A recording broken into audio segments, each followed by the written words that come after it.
All right, let's dive into something fascinating today. We're going to explore that space where ancient questions about the human soul crash right into the cutting edge of brain science.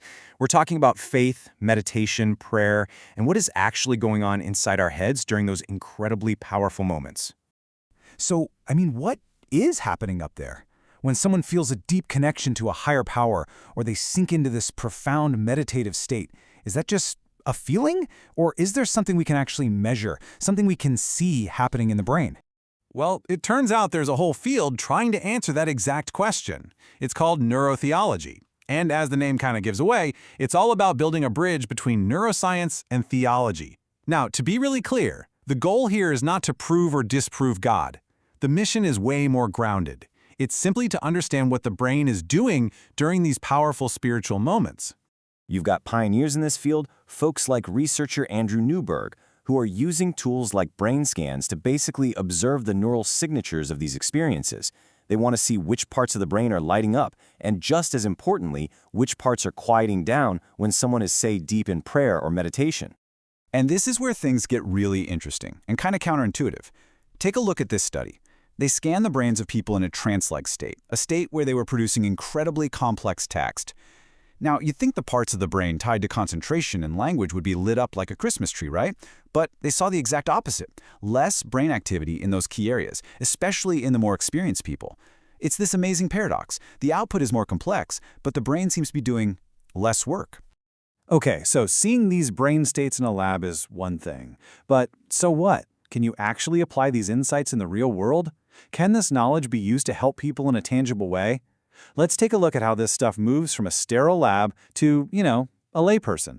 To figure that out, we're going to dig into a case study. We're looking at an organization that is actually trying to apply these very principles, but in a really structured and responsible way. So here we have a training syllabus from a place called Restoring Hope Ministries. They use a tool called neurofeedback. You can think of it like a mirror for your brain. It gives you real-time feedback on your brain activity, which can help you learn to regulate it yourself. But the key thing here is they don't just hand someone this powerful machine. It's all built around a super rigorous, multi-stage training program. And this table really shows you that careful, step-by-step approach. Look at this practicum ladder. You start out in phase 1 as just an observer. That's it. You just watch. Then in phase 2, you move to simulations. You don't even get to touch the equipment in a live session until phase 3. And even then, you're under direct, constant supervision. The goal isn't to churn out experts, it's to create someone with entry-level readiness for continued training. The whole program really builds to a climax in what you could only call a crucible of competence. These final 3 weeks are designed to test everything, not just your technical skills, but your clinical discipline and, maybe most importantly, your ethical humility. This is the final gauntlet, and it unfolds over 3 intense weeks. It kicks off with some serious report writing in week 14. Then you have to orally defend that report in week 15. And it all culminates in a final competency review in week 16. Every single step adds another layer of scrutiny and pressure. So, in week 14, the student has to become a kind of translator.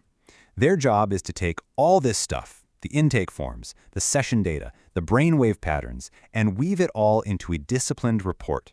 This is all about telling a responsible, holistic, human story, not just spitting out a bunch of numbers. And the most crucial lesson is baked right into steps 3 and 4 you see on the screen. Interpret cautiously and recommend responsibly. Trainees have to learn to document not just what the data might suggest, but also what is still tentative or totally unknown. And critically, they have to learn how to suggest next steps for care without ever overclaiming or promising cures. It's a built-in lesson in clinical humility. And then, just when they think the hard part is over, week 15 hits. You can't just email in that report. Oh no, you have to stand up in front of your supervisors in a mock case conference and you have to defend it. You have to explain your reasoning, answer tough questions, and justify every single conclusion you drew. And honestly, this quote from their syllabus really gets to the absolute heart of their ethical framework. Students must explicitly distinguish observed facts from interpretations and interpretations from recommendations. That is the core discipline. It's the difference between saying the client reported sleeping better, that's a fact, and saying the neurofeedback caused the better sleep, that's an interpretation, and suggesting what to do next, that's a recommendation.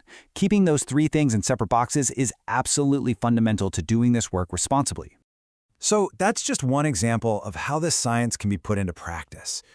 But if we zoom the camera back out, the whole field of neurotheology is actually facing some pretty big questions and some very valid criticisms.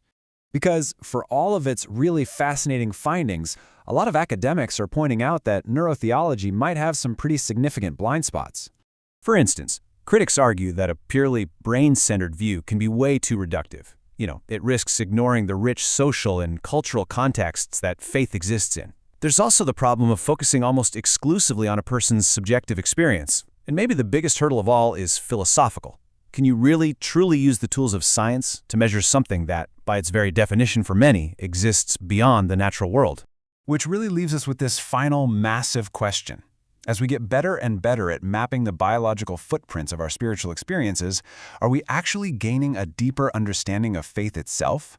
Or are we just explaining it away as nothing more than a series of chemical reactions?